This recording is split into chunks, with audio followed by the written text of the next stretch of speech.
ಅನೇಕ ಆಶೆಗಳು, ಅನೇಕ ಕಾತುರತೆಗಳು, ಅನೇಕ ಏನು ಹೇಳಬೇಕಂದ್ರೆ ಮನೋವಾಂಛೆಗಳು ಮತ್ತು ಪ್ರಬಲ ಇಚ್ಛೆಗಳು, ತನ್ನ ಅನಿಸಿಕೆಂತ ನಡೀಬೇಕು, ಈ ಥರ ಅವನಿಗೆ ಪ್ರವೃತ್ತಿಗಳು. ಇಲ್ಲಿ ಅವನ ಪ್ರವೃತ್ತಿಗೆ ತಕ್ಕಂತೆ ಈ ತಂತ್ರ ಉಪಾಯಗಳೊಳಗೆ ಅನೇಕ ತಂತ್ರಗಳು ಕೂಡ ಬರ್ತಾವೆ. ಏನು ಬರ್ತಾವಪ್ಪ ಅಂದ್ರೆ, ಎಷ್ಟೋ ಮಂದಿಗೆ ಶತ್ರುಗಳು ಕಾಟಿರ್ತಾವ. ಬರೀ ಒಂದು ಡಿವೈನ್ ಕೋಡ್ ಬರೆದು, ಒಂದು ಬಿಳಿ ಕಾಗದೊಳಗೆ ಒಂದು ಡಿವೈನ್ ಕೋಡ್ ಬರೆದು ಅದರ ಒಂದಿಷ್ಟು ದೈವಿಕ ಚೂರ್ಣವನ್ನು ಹಾಕಿ ಶೂಸ್ ಬುಡಕ ಒಂದು ಇದಿರುತ್ತಲ್ಲ, ಕವರ್ ಇರ್ತಲ್ಲ, ಅದರ ಕೆಳಗಿಟ್ಟು ಅದು ಎಡಗಾಲವಾಗ ಅದು ಇಟ್ಕೊಂಡು ಹೋದ್ರಪ್ಪ ಶತ್ರು ನಿಮ್ಮ ತಂಟೆ ಬರೋದಿಲ್ಲ. ಇದೇ ಸಾಲಿನೊಳಗೆ ಪ್ರತಿಯೊಂದು ಕೆಲಸ ಅಪಯಶಸ್ಸು ಆಗುತ್ತ ಅಂತ ತಿಳ್ಕೊಂಡು ಎಷ್ಟೋ ಮಂದಿ ಹೇಳ್ತಾರಲ್ಲ, ಅದಕ್ಕೆ ಶೂ ತಂತ್ರವನ್ನು ಅಂತ ಹೇಳ್ತೀನಿ. ನಿಮ್ಮ ಬೂಟುಗಳು ಅಂತೀವಲ್ಲ, ಶೂ ತಂತ್ರಗಳು ಅಂತ ಬರ್ತಾವೆ. ಹೌದಾ? ಶೂ ತಂತ್ರದೊಳಗೆ ಅನೇಕ ಭಿನ್ನ ಭಿನ್ನ ನಂಬರ್ಗಳನ್ನು ಬರೆದಾಗ ಭಿನ್ನ ಭಿನ್ನ ಕೆಲಸಗಳು ಆಗ್ತವೆ. ಆದರೆ ಯಾವ ಕೋಡ್ವರ್ಡ್ ಅಥವಾ ದೈವಿಕ ಸಂಖ್ಯೆಗಳನ್ನ ಹಸಿರು ಪೆನ್ನಿನಿಂದ, ಕರಿ ಪೆನ್ನಿನಿಂದ ಮತ್ತು ನೀಲಿ ಪೆನ್ನಿನಿಂದ, ಕೆಂಪು ಪೆನ್ನಿನಿಂದ ಆ ಅಕ್ಷರ ಬರೆದು ತಳಕ್ಕೆ ಇಟ್ಕೊಂಡ್ರೆ ಸಾಕು, ಅದು ಎಷ್ಟು ಕೆಲಸ ಕಾರ್ಯಗಳು ಮಾಡ್ತದೆ. ಆ ನಿಟ್ಟಿನೊಳಗೆ ಇಲ್ಲಿ ನಿಮ್ಮ ಎಡಗಾಲಿನ ಅದು ಚಪ್ಪಲಿ ಆಗೋದಿಲ್ಲ, ಶೂಜೇ ಆಗಬೇಕಾಗತ್ತೆ. ನಿಮ್ಮ ಯಾರಿಗೆ ಏನೂ ಕೆಲಸ ಆಗೋದಿಲ್ಲ, ಯಶಸ್ಸು ಆಗೋದಿಲ್ಲ, ಎಲ್ಲ ಕೆಲಸ ತುಸ್ಸಾಗ್ತವ, ಏನು ಮಾಡ್ತೀವಿ ಎಲ್ಲ ಅಪಯಶಸ್ಸು ಕಾಣ್ತದ ಅನ್ನೋರು, ನೀವು ಯಾವುದೇ ಕೆಲಸ ಆಗೋಕ್ಕಿಂತ ಮುಂಚೆ 745 ಅಂತ ತಿಳ್ಕೊಂಡ್ಬರ್ತದೆ. 745 ಇದನ್ನ ಒಂದು ಸಣ್ಣ ಇದನ್ನು ತಗೋಬೇಕು. ಯಾಕಂದರೆ ಶೂಸ್ನ ಇಡೋದ್ರಿಂದ ಇಷ್ಟು ಒಂದು ಸಣ್ಣ ಹಾಳೆ ತಗೋರಿ. 745 745 ಈ ಸಂಖ್ಯೆಯನ್ನು ಬರೆದು ಇದರ ಮೇಲೆ ಸ್ವಲ್ಪ ಬರೀ ದಾಲ್ಚಿನ್ನಿ ಚೂರ್ಣ ಆಗಲಿ, ಒಂದಿಷ್ಟು ದೈವಿಕ ಚೂರ್ಣ ಆಗಲಿ, ಇಷ್ಟು ಬರೆದು ಇದನ್ನು ಮಡಚಿಡಬೇಕು. ಇಷ್ಟು ಮಡಚಿ ಶೂಸ್ ಹಾಕೊಳ್ಳೋ ಮುಂದೆ ನಿಮ್ಮ ಕಾಲೊಳಗೆ ಇಟ್ಟು ಅದನ್ನು ಹಾಕೊಂಡ್ಬಿಟ್ರೆ ಸಾಕು. 745 ಯಾವ ಕೆಲಸಕ್ಕೆ ಹೋಗ್ತಿರ್ತೀರಿ ಆ ಕೆಲಸ ಪೂರ್ಣ ಯಶಸ್ಸು ಪ್ರಾಪ್ತಿ ಮಾಡಿಕೊಡ್ತದೆ ನಿಮಗೆ. ಉದಾಹರಣೆಗೆ ಕನ್ಯಾಡ ಹೊಂಟಿರ್ತೀರಿ, ಜಾಬ್ಗೆ ಇಂಟರ್ವ್ಯೂ ಕೂಡ ಕೊಟ್ಟಿರ್ತೀರಿ, ಯಾವುದೋ ಬಿಸ್ನೆಸ್ ಬಗೆಗೆ ಮಾತಾಡಕೊಂಡಿರ್ತೀರಿ, ಅವು ಎಲ್ಲದರೊಳಗೂ ಕೂಡ ಯಶಸ್ಸು ಆಗಬೇಕಪ್ಪ ಅಂದ್ರೆ 745 ಸಂಖ್ಯೆ ಇದು ನಿಮಗೆ ಕೆಲಸ ಮಾಡಿಕೊಡ್ತದೆ. ಇದನ್ನು ಮಾಡಿ ನೋಡಿ.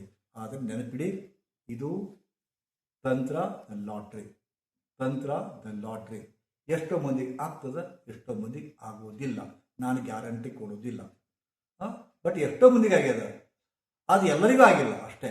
ಆದ ಕಾರಣ ಯಾರು ಆಗದವರು ನಿರಾಶೆ ಪಡಬೇಕಾಗಿಲ್ಲ. ಅನೇಕ ಉಪಕ್ರಮಗಳದಾವ. ಹೇಗೆ ಒಂದು ಗುಳಿಗೆ ಕೆಲವರಿಗೆ ಆಗುತ್ತೆ, ಕೆಲವರಿಗೆ ಆಗೋದಿಲ್ಲ ಅಂದಾಗ ಯಾವುದೇ ಒಂದು ಮಂತ್ರ ಕೂಡ ಬೇರೆ ಬೇರೆ ಕಾರಣಗಳಿಂದ ನಿಮಗೆ ಒಗ್ಗಲಿಕ್ಕಿಲ್ಲ. ಮತ್ತೊಂದು ಮಂತ್ರ ಖಂಡಿತವಾಗಿ ಸಿದ್ಧಿ ಆಗುತ್ತೆ. ಇಂಥ ಅನೇಕ ಮಂತ್ರ, ಅನೇಕ ತಂತ್ರ, ಅನೇಕ ದೈವಿಕ ಸಂಖ್ಯೆಗಳು, ಅನೇಕ ಪೋನೋ ಟೆಕ್ನಿಕ್ಗಳು ನಾನು ಹೇಳ್ತಾ ಹೋಗ್ತೀನಿ, ವಿವರಿಸ್ತಾ ಹೋಗ್ತೀನಿ. ಅದನ್ನೆಲ್ಲವನ್ನು ನೀವು ಮಾಡಿ ನೋಡಿ. ಯಾಕಂದರೆ ಒಂದೇ ಒಂದು ಪೈಸಾ ಕೂಡ ಇಂದು ಖರ್ಚಾಗೋದಿಲ್ಲ. ಸುಮ್ಮನೆ ಮಾಡಬೇಕಷ್ಟೇ. ರಿಸಲ್ಟು ಪರಮಾತ್ಮನ ಕೈಯಲ್ಲಿ. ಕರ್ಮಣ್ಯೇವಾಧಿಕಾರಸ್ಥೆ ಮಾ ಫಲೇಶು ಕದಾಚನ ಅಂತ ಹೇಳಿದ್ದಿಷ್ಟೇ. ಎಲ್ಲ ನಮಗೆ ಚಲೋ ಆಗಿಲ್ಲ, ಅದು ಆಗಿಲ್ಲ, ಅಪಯಶಸ್ಸು ಬರ್ತದೆ, ಒಂದು ಕೆಲಸ ಆಗಲ್ಲ, ಬರ್ಕೊಂತ ಕೂತ್ರೆ ಆಗ್ಬೇಕು ಹೆಂಗೆ? ಆದ ಕಾರಣ ಇಂಥವು ಎಲ್ಲ ತಂತ್ರಗಳನ್ನು ಮಾಡ್ರಿ. ಇದಕ್ಕೆ ರೊಕ್ಕ ರೂಪಾಯಿ ಖರ್ಚು ಮಾಡಬೇಕಾಗಿಲ್ಲ, ಯಾರಿಗೂ ಹಣ ಕೊಡಬೇಕಾಗಿಲ್ಲ. ಸುಮ್ಮನೆ ಒಂದು ಪ್ರಯತ್ನ ಅಷ್ಟೇ. ಪ್ರಯತ್ನ ನಿಮ್ಮದು, ಫಲ ಪರಮಾತ್ಮನದು. ಯಾರು ಮಾಡಿ ನೋಡ್ತೀರಿ ಅವ್ರು ಪಡಿತೀರಿ. Who does they get.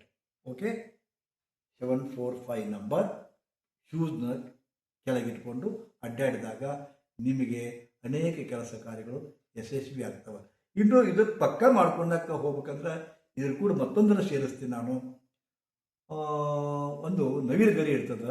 ಆ ನವಿಲುಗರಿಯ ಪುಚ್ಚವನ್ನು ತೆಗೆದುಕೊಂಡು ಸ್ವಲ್ಪ ಸುಟ್ಟು ಅದಕ್ಕೆ ಎಕ್ಕದ ಬೇರು ಮತ್ತು ದತ್ತೂರಿ ಬೇರು, ಉತ್ತರಾಣಿ ಬೇರು, ಇವು ಮೂರನ್ನು ಇಷ್ಟಿಷ್ಟೇ ಕಡ್ಡಿ ತಗೊಂಡು ನವಿಲು ಪುಚ್ಚದೊಳಗೆ ಸುಟ್ಟು ಅದನ್ನು ಹಚ್ಕೊಂಡು ಇದನ್ನು ಶೂಸ್ ಹಾಕ್ಕೊಂಡು ಆ ಶೂಸ್ನೊಳಗೆ ಇಟ್ಕೊಂಡು ಹೋದ್ರಪ್ಪ ಅಂದ್ರೆ ಇನ್ನಷ್ಟು ಕೂಡ ನಿಮಗೆ ಯಶಸ್ಸು ಪ್ರಾಪ್ತಿ ಆಗುತ್ತೆ ಅಂತ ತಿಳ್ಕೊಂಡು ಆ ತಂತ್ರವನ್ನು ಕೂಡ ಇದರಲ್ಲಿ ಸೇರಿಸಿ ಹೇಳ್ತಾ ಇದ್ದೇನೆ.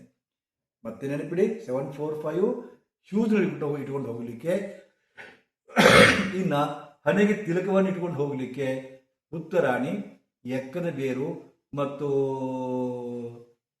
ದತ್ತುರಿ ಬೇರು, ಉತ್ತರಾಣಿ, ದತ್ತೂರ ಮತ್ತು ಎಕ್ಕ, ಇದನ್ನ ಸ್ವಲ್ಪ ಸ್ವಲ್ಪ ತುಂಡುಗಳನ್ನ ಪಚ್ಚ ಕರ್ಪೂರ ಸುಟ್ಟು ಭಸ್ಮ ಮಾಡಿ ನವಿಲುಗುರಿ ಕೂಡಿಸ್ಕೊಂಡು 4 ವಸ್ತುಗಳಾಗ್ತವೆ.